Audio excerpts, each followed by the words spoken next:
भला जब हम मर गए और मिट्टी और हड्डियां हो गए तो क्या फिर उठाए जाएंगे?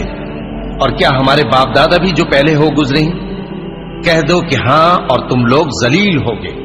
बस वो तो एक जोर की आवाज होगी और ये उसी वक्त देखने लगेंगे और कहेंगे हाय कमबख्ती हमारी, यही जजा का दिन है। कहा जाएगा कि हाँ वही फैसले का दिन जिसको तुम झूठ समझते थे।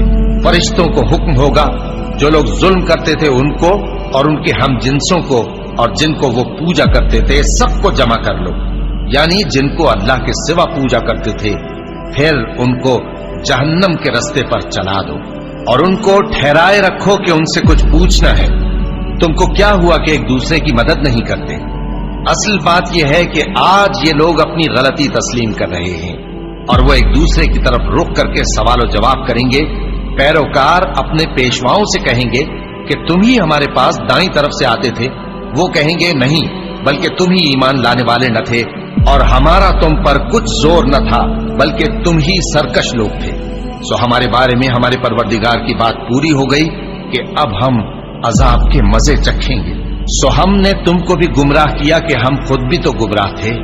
बस वो उस रोज अजाब में एक दूसरे के शरीक होंगे। हम गुनाहगारों के साथ ऐसा ही किया करते हैं।